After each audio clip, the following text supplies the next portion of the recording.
ईश्वर कहाँ मिलेंगे? आज ईश्वर से मिलने चलते हैं। क्यों कभी किसी को नहीं दिखते ईश्वर?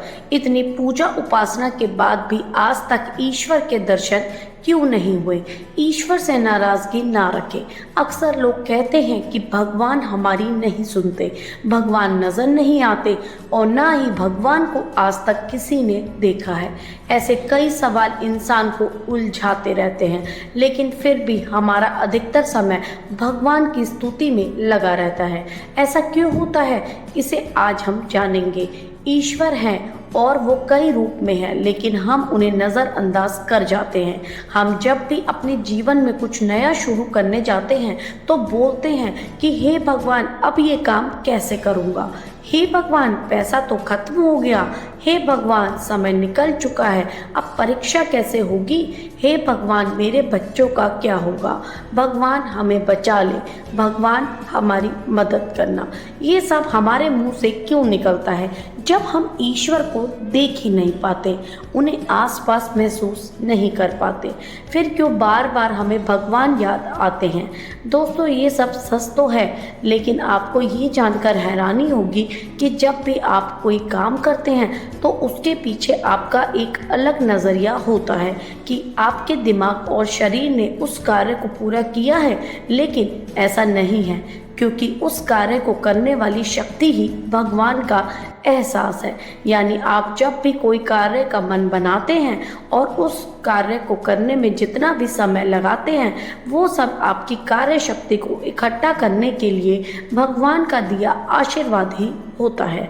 बस आप भगवान को पहचान नहीं पाते हैं।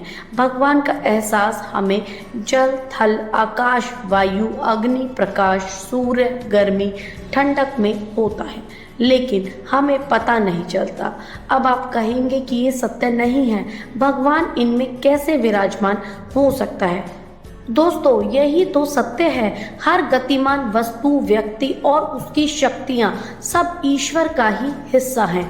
ईश्वर अपनी शक्तियों से ही इनमें गति देते हैं ताकि ये काम होते रहें। हमारा शरीर खुद एक अलौकिक शक्ति है जिस पर हर पल भगवान का वास रहता है, या यूँ कहें कि ईश्वर की कृपा बनी रहती है। तभी तो हम कहीं भी जा सकते हैं, घूम सकते हैं, अपने मन की बात मानते हैं। ये सब एक शक्ति हमसे करवाती है और यही शक्ति भगवान की दी हुई है।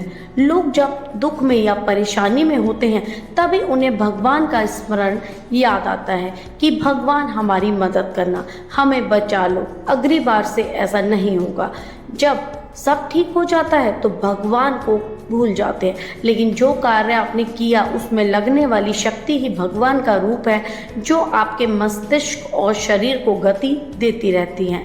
भगवान का स्मरण करना कोई नई बात नहीं है, लेकिन कई लोग सोचते हैं कि शाम को भगवान का स्मरण कर लेता हूँ, सुबह स्मरण कर लेता हूँ। क्या आपको पता है कि ईश्वर के द्वारा ही हमारा शरीर बनाया गया है और हम सब भी कुछ काम करते हैं, खाना खाते हैं, सोते हैं, तो ये सब हमारा शरीर कराता है। लेकिन इसके पीछे जो शक्ति या ऊर्जा होती है वो भगवान की दी हुई शक्ति होती है, उसे आप नकार नहीं सकते।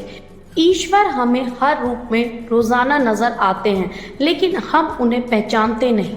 आपको घर में घंटी बजाकर दूध देने वाला, अखबार वाला, सब्जी वाला, गाड़ी चलाने वाला ड्राइवर, सड़क पर खड़े लोग, पुलिसकर्मी, लिफ्टमैन, ये सभी किसी न किसी रूप में ईश्वर से कम नहीं हैं, जो हमें पल पल में सचेत और हमारी सुरक्षा करते हैं। लोगों की हमेशा शिकायत रहती है कि भगवान को कभी देखा नहीं है, तो आपको सबसे बड़ा सत्य बताती हूँ कि रोजाना हम ईश्वर के दर्शन करते हैं, और वो ईश्वर सूर्य देव है, जिन्हें हम रोजाना उगते हुए देखते हैं और डूबते हुए देखते हैं। इससे बड़ा ईश्वरीय दर्शन आपको कहीं नहीं मिलता।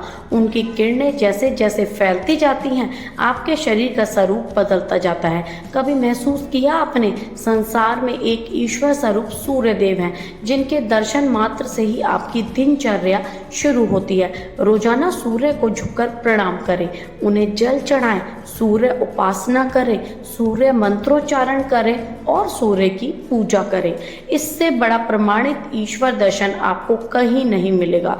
इसलिए शुरू हो जाइए और अपने मस्तिष्क और शरीर की हर क्रिया में ईश्वरीय कृपा है ऐसा मानकर अपनी प्रगति कीजिए। धन्यवाद।